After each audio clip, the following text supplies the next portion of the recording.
Hi, and welcome to Vetsplanation. I'm your veterinary host, Dr. Sugarman, and I'm going to teach you about veterinary medicine.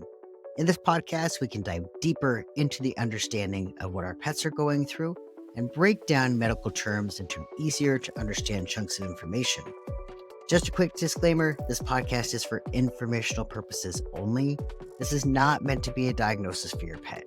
If you have questions about diagnostics or treatment options, please talk to your veterinarian about those things. Remember, we are all practicing veterinary medicine, and medicine is not an exact science. Your veterinarian may have different treatment options and different opinions. The information I provide here is to help pet parents have a better understanding about their pets. If you like our podcast, please consider sharing this podcast with at least one friend or just somebody else who has pets as well. Now, let's jump into this week's episode. Hey everybody, welcome back to Vetsplanation. I'm your veterinary host, Dr. Sugarman, and today we're here with Ken. Thank you so much for being here. Thanks. So Ken is an LVT at our clinic, and he has so many letters after his name, but I'll let him explain that in a bit. But he does all of our physical therapy here. So I'm really excited to get to talk to you about this because there's just so much in the world of physical therapy that people don't know about animals. True. Yeah. So can you tell me, first of all, like how do you become an LVT? In my case, I took classes in California Oh, many years nice. ago. Yeah. I did it that way. Mm-hmm. Now I think there are internet programs and local programs. Yeah. Also maybe coupled with an AA degree. Yeah, absolutely. Then, so tell me how you went from being an LVT now to working with rehabilitation. After becoming an LVT, I worked for some surgeons, like our local places, Blue Pearl and Summit, that we did surgery all day long. And there were all these gimpy animals back in the day. And this is when the animal rehab was just starting. So I did it in 2006. Nice. We weren't even sure if it was a catch on. So I just happened to be at the right place at the right time. Yeah. And I looked around the hospital and said, this is going to be a good thing. Yeah. And I started taking my classes. And when I started, there were no internet classes. Yeah. So I had to go to each one of these different modules through the University of Tennessee. And then as I was going, I would try to do some of these TPLOs, post-operative passive range of motion, and icing on my off hours. One thing led to another. Nice. Was Tennessee the only place that did that at that time? At that time. Yeah. Mm-hmm. Now there's quite a bit, right? Yep. There's a few more. As a rule, they are open to veterinary technicians, veterinarians, and human PT. Oh, interesting. People. The human PT guy or gal gets more animal experience as they know a lot of the exercises and whatnot. Yeah, that's really interesting. I didn't even know that human ones could, human PTs could do that. Very cool. So what did you have to go through then to become certified in this? A lot of different classes, just more anatomy, more hands-on training with dogs. How are we going to get the dogs to do the exercises? Food is a good motivator. Yeah. It took me probably 2 years to get through all that. They left the time frame open because I knew it was difficult for people. Yeah. A lot of travel involved. And then you had to go to Tennessee to take your written test and a practical. So it's quite a lot that you had to go through in order to get your certification, right? And they always want it done underneath the veterinary umbrella. So no one's doing it in their garage. Yeah.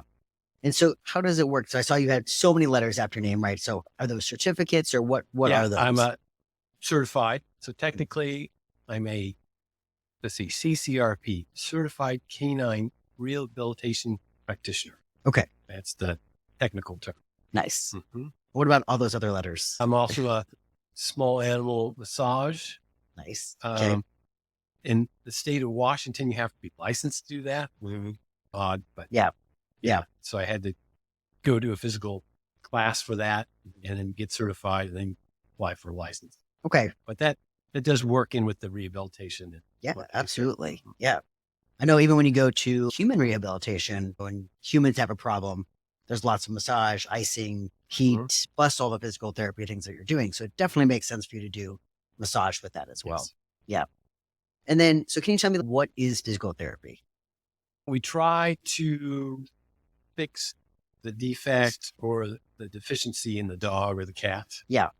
Could be a pulled muscle or broken leg that's been set and fixed, and now it needs to relearn to use the leg. Yeah. Yeah. The goal is to get them back to their normal function, whatever that might be. Might be Right. sitting on the couch, might be an agility dog, Yeah. some working dog.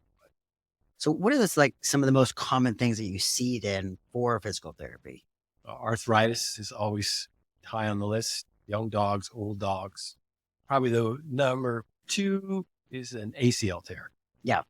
So in dogs, we call it CCL tears. Correct. People ACL tear, but basically when somebody's like, "Oh, I hurt my knee," or "I hurt the ligament in my knee," that's essentially what they're talking about. Is like there's a ligament that tears in the knee. Classic football player injury. Exactly. What about a lot of back dogs? Do you have a lot of back dogs that you I see? do. Yeah. A lot of back pain. Often these dogs will have an MRI or a workup. They may not be a surgical candidate, and maybe they're getting better on their own already. So try to take what we have and strengthen that back. Yeah. Do see a lot of dogs that have had surgery on the back. Just depends on how severe the injury was and how motivated the dog is. Do you see a lot of them that have not had surgery, back dogs that you can help? Yes. Yeah. Great. Yeah, that's a big thing for us, especially in ER, is we have a lot of back dogs that surgery is very expensive. And so I constantly talk about coming to do rehabilitation. Yeah. First, it's the rest, get over that initial pain, and then get them strong. Yeah. Practice using those feet. Yeah. Fantastic. And then with the therapy, is it like a lifelong therapy, or is this just over a couple months that you're doing? Like with humans, we think about it as it's what your insurance covers. Right. Right. So how does this work with our animals? As a rule, the goal is to get them fixed and back home. Yeah. Some of the more chronic dogs, maybe they need a tune-up periodically. Okay. So I have some dogs that come in every couple of weeks, every 3 weeks, 4 weeks, and just to keep them at a certain level of fitness. Depends on how much mom and dad are going to do at home. Yeah. I can give them a long list of exercises to do, but it's hard. Yeah. So it sounds very much like human medicine, again, where you're doing physical therapy here, but also giving the pet parents like something to do at home. Yes, lots of home. Yeah. Yeah. Because they're only seeing me for 45 minutes once a week. I'm not going to fix it, but we can start. And there are obviously things we can do here that we can't do at home. Yeah. And can you kind of show me like what combination? Exactly. Can you kind of what things you do have here? What things do you usually work with? Oh, we do a lot. And all the floor exercises, the massage, and of course the underwater treadmill. Yeah. It's a big one. That one's a very cool one. Mm-hmm. Yeah. My dog did that and she loved it. We do a lot of different things. We have a machine called the Shockwave, therapeutic laser. So there's a lot of different modalities. Yeah. Which is great. I know that I've seen some other physical therapy places that only have just the floor exercises, but I feel like that's just not enough for them. Yeah, I understand a lot of people don't have the space. Yeah. It takes a lot of space and valuable space, usually to the animal hospital, but it needs to be a combination of all. Yeah. Yeah, absolutely. Are there other physical therapists in the area as well, or is it pretty much just you? No, they're not in the immediate area. Yeah. Down south towards Olympia, Seattle, and up north of Seattle. Yeah. So pretty much you're the guy for Tacoma, essentially. Yes. Nice. All right. And then can you tell me more about the hydrotherapy? Like how does that help dogs to be in water? Yeah. Now, in my case, hydrotherapy is an underwater treadmill. Also, it can be considered swimming in an open pool or something. I'm sure for smaller dogs. I have a Great Dane, so I don't know that she would fit for swimming, but yeah, there's a lot we can do. For the older dog, we can slowly raise the water, and the water's 90 degrees, so it's nice and warm. Nice. So we can essentially have them walking on the moon with less gravity, less stress on the joints. Yeah. And if they're recovering from that CCL tear, it's going to help them gradually use the leg. And then we slowly lower the water. It gets a lot harder. Okay. Over time, we can build up strength. And I have a few dogs that come in that aren't injured, that are either a show dog or some kind of athlete that just comes in for a workout. Yeah. And if they do a couple miles in 13 inches of water, that's a lot. Wow. Yeah. Sounds like it. That's really cool. I didn't know you did dogs that weren't in Just necessarily for injuries. Yeah. It's nice because then you don't have to worry about anything. Put them to work. Yeah. And then you said food is a really great motivator for them too, right? To be able to get them to walk. Yes. Get them to walk. We can use peanut butter on the glass. Nice. So they can walk and lick. And for our floor exercises, to get them to do what we want. Yeah. Because they don't know. They don't Right. know why they're here, what they're doing. Yeah, exactly. I remember when my dog had done it, she just put her back feet on the side so she didn't have to walk. Yes. But everybody's seen that in the back of the treadmill with one little foot trying to walk. Exactly. So how do you adjust them then to get them to walk on it if they do that? First, I always go in with them for their first experience. Yeah. I got my fishing waders on. Nice. And that helps maybe help them get centered. They usually bounce back after a while if they stand on the side and they come back to the middle. Yeah. They also in a leash and a harness, so you have a little control. Sometimes they want to stop. Are you walking backwards or are you putting your feet on the sides? I'm putting my seat. Yeah. I was like, are you getting lots of backwards walking exercise while you're doing this? Yeah. My steps. Exactly. But backwards. Yeah. And then you also mentioned about laser therapy. So can you tell me more about laser therapy? What do you use that for? Yeah. That you also hear it referred to as photo biomodulation these days. Covers a wider range of light and its wavelengths.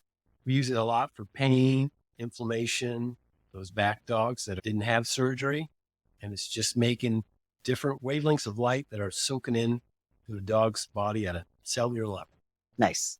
So really for a lot of the inflammation purposes. I remember you could also use it for lots of other things as well, right? There was ear problems and all sorts of things. It was really interesting to see how much you could use laser therapy. I think we're for. just scratching the surface of what we can use the machine. Yeah, absolutely. And then what do you use Shockwave for? Shockwave is a machine that it doesn't shock the dog, but it creates sound vibrations. And it is fairly loud, and it sends the sound vibrations through the animal's tissue, creating inflammation. And then the body thinks it's a new injury and it has all these wonderful healing properties that can help kick in. Nice. So bringing more blood flow, Yep. more inflammatory. Excellent for those cells, ligaments and tendons that don't have a lot of blood flow. Yeah. Those take forever to heal. Yes. You could heal from a fracture faster than you could heal from a ligament tear. Yeah. Nice. And then what about the floor work? So what do you use most of your floor work for? Maybe you get a dog that doesn't like the water, or we can use these balance discs or the cavaletti rails that they have to step over. Okay. So that engages their core. Yeah. So you're just trying to get other muscles stronger. Yep. Okay. And I think the dogs, typically they enjoy it. Yeah. So it's something they want to do. We can just teach it kind of as a trick almost. Yeah. Nice. And then, so what about, is physical therapy really expensive? I think it can be, but pet insurance covers it. Yes. So everybody should have pet insurance. Yeah, absolutely. I harp on that all the time. Definitely have pet insurance. Yeah. Yeah. And again, the pet insurances only cover if it's done by a licensed or certified rehab person. Yeah. So pretty much all of them cover you doing it essentially. Correct. Yeah. Yep. There are some other doggy swim pools in the area, and the insurance will not cover them. Okay. I know too, one big thing I always talk about is they have to have had the insurance before any injury occurs, 30 days beforehand. So that's always something to keep in mind, right? You can't just get the insurance and then suddenly start going to physical therapy. With the physical therapy, then, how do you normally do paying for it? Do you have packages that you do, or do you normally do just we have one per session? Initial intake. If it's a dog we've never seen before, or we just meet it for the first time, that's always done in conjunction with veterinarian at the hospital. Yeah. Make sure it's healthy and safe and it can go through physical therapy. Okay. And then there are priced individual sessions if somebody just wants to do one a month or they're not real serious about it. Yeah. But I suggest most people buy a package of 5 or 10. They get a price discount and we can just pick away at those as we go. Nice. And you said usually your session is about once a week, right? Once a week seems to work really well for owners and the pet. Yeah. And if they're doing great, we can spread those sessions out, go every 2 weeks or every 3 weeks. And the stronger they get, the more they can do. Yeah.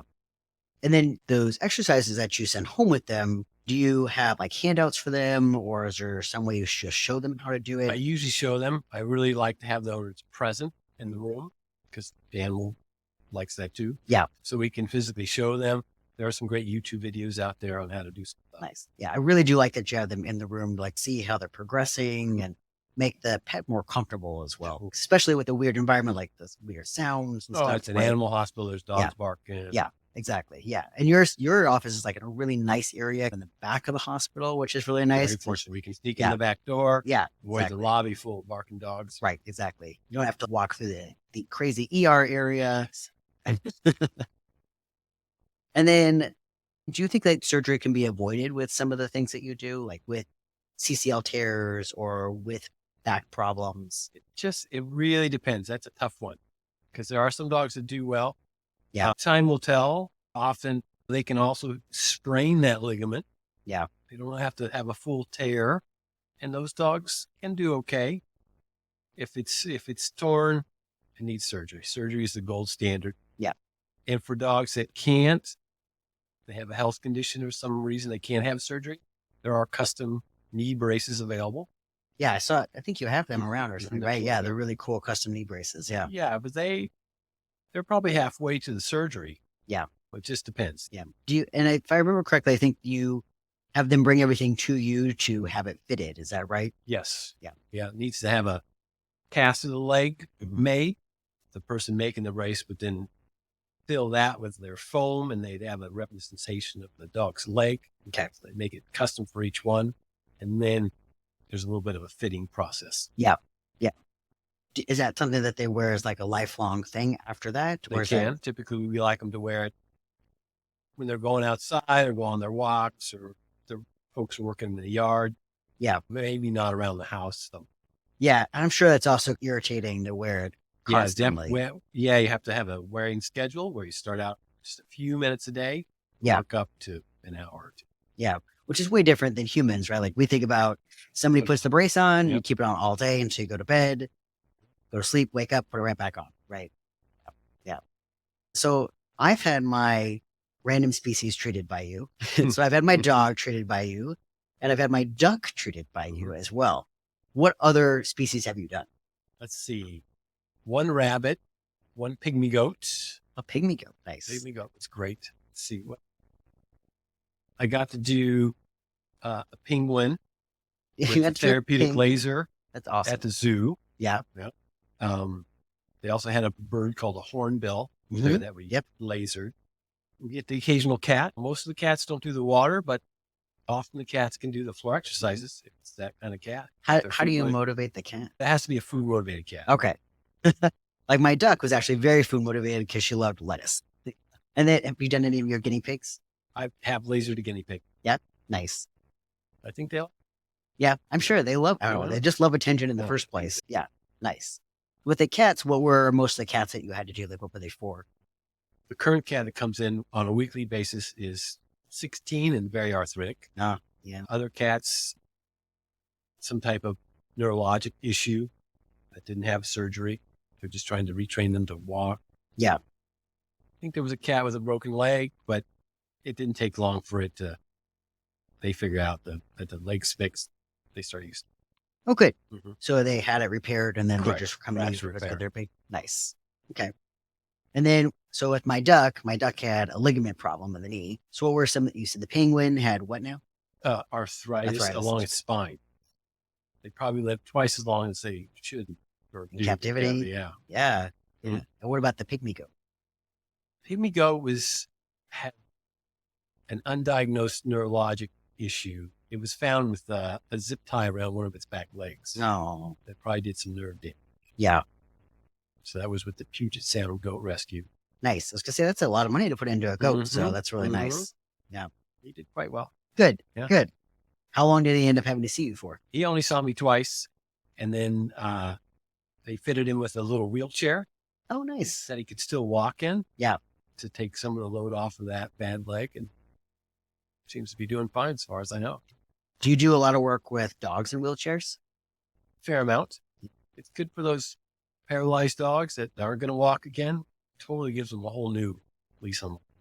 Do you help them try to fit for a wheelchair or recommend and stuff? Now it's really easy. You can get online. People typically can do it at home if they're comfortable with taking a few measurements. And then after they get the wheelchair, maybe bring it in. You can make sure it's set up correct. Yeah.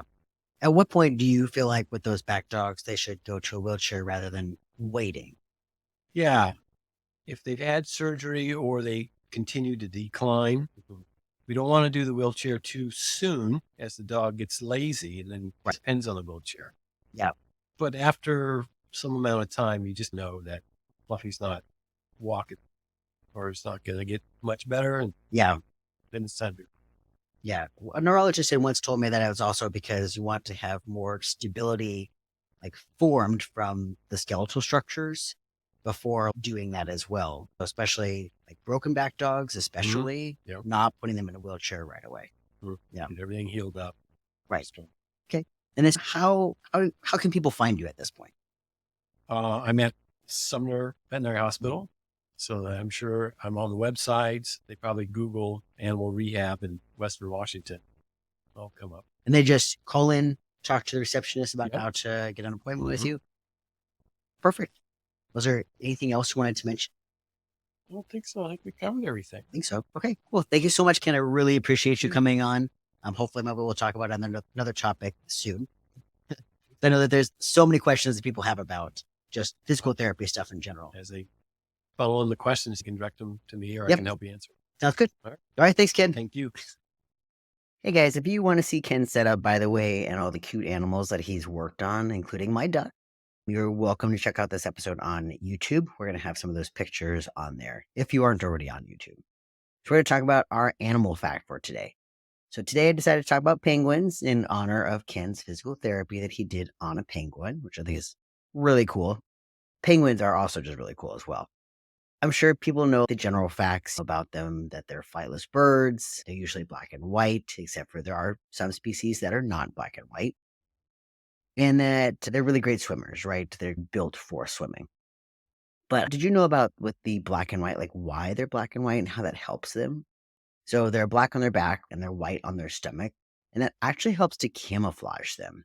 So if you think about if you're looking down from the sky into the water, it's really black, right? And so if the penguin is swimming, you're going to look at its black back. So it's camouflaged into the bottom of the ocean. What if you're a shark? You're a shark looking up, you go through the water up to the sky. The sky appears whitish, bluish, mostly whitish. And if you're looking up, you'd be looking up at the penguin's stomach, which means you'd be looking at a camouflaged penguin through the sky. So they actually have a good reason for being black and white, which I think is really cool. Also, like when they're in the water, they need to stay really warm and waterproof, right? They are able to do this because they have this oily gland that they use to preen themselves. It's on their back by their tail, but they'll preen themselves or like basically clean themselves or cover themselves with oil that makes their feathers really waterproof and windproof at the same time. Now let's talk about their eating habits. So they eat really salty fish. They take up tons of water when they're swimming. And so what do they do with all this extra saltiness or sodium that's in their blood vessels, right? So they have all this really saltiness to their blood vessels, and they need to get rid of that somehow. So they have this really special gland called a supraorbital gland that filters out the salt in their bloodstream, and then they're able to pump it out of their nostrils. So supra refers to above and orbital refers to the eye socket. So it lives just like right around the eye socket. It's like right above the eye. It just filters out that salt so that all that salt leaves the body through their nostrils. And that makes them look like they actually have a runny nose all the time. So it makes them look like they have a cold constantly. So they have a runny nose, they're sniffling, and then you also see them shake their head a lot because they're trying to get rid of all that excess salty brine. Is your kid a rock collector? Mine are. So are penguins. Some male penguin species give female penguins a rock as a gift in order to woo them. And then the female puts those rocks in the nest that she makes. Also, I might mess up this name, but the Adelie penguin, I believe it's called, they want a very particular type of rock. So it's these little tiny pebbles that are left behind these melting glaciers. And these penguins will walk long distances with these pebbles in their mouth just to add them to their collection of rocks. Speaking of long distances, the emperor penguin, which is the largest penguin of our present time, but there's actually a larger penguin, real quick. The largest penguin had been a prehistoric penguin called a colossus penguin. Anyways, the emperor penguins, they do this annual file march to their breeding grounds every year where they walk more than 70 miles in freezing weather back to their breeding grounds where they're originally born. They have to be able to get back there. There's no map or anything, right? They have to figure out how to get back there walking 70 miles. So, for people who have seen the movie Happy Feet, you probably know a little bit about this and know that once they get back to their breeding grounds, they have this really unique song that they sing to help find their perfect mate. And then they'll usually mate for life at that point. Also, speaking of movies, have you noticed that most movies put penguins together with polar bears? That would actually never happen in real life because penguins live in the southern hemisphere, while polar bears are found in the North Pole. So maybe you'll see them with Santa Claus, but not with penguins. In fact, the most northern penguin is actually the Galapagos penguin, which is found below the equator. Plus, we think of penguins living in these really snowy, icy places, right? Like when you think of a penguin, you immediately think of snow and ice. But there's actually only 7 species of penguins that live in these wintry places like Antarctica. The rest of them live in tropical locations like South Africa, South America, Australia, and New Zealand. And lastly, this is for all the kids who think that poop is just so funny. So, mostly I'm talking about my daughter. But, anyways, penguin poop is actually pink because of all the krill that they eat, which is also what makes the flamingo pink, but the flamingo's poop is actually not pink. Sorry. All right, with that, I hope that you learned something new about these really cool flightless birds. And then if you have any questions for me, as always, you can email me at shugs, S-U-G-G-S, at vetsplanationpodcast.com, or you can find me on social media. I tend to be on Facebook the most, but I'm pretty much on all of them. Plus, we would really appreciate it if you would share this podcast with somebody you know. Hit subscribe wherever you're listening and leave us a review. We want to keep our podcast going, and we really need help to do so. Thank you again for listening, and please remember always to keep your pets happy, healthy, and loved. Thanks, everybody. Thank you guys for listening this week. If you have any questions, comments, suggestions, or you just want to say hi, you can email me at shugs, S-U-G-G-S, at vetsplanationpodcast.com, or visit the website at vetsplanationpodcast.com, or find us on Facebook, Instagram, or TikTok at Vetsplanation. Thank you all for listening, and I'll see you back here next week.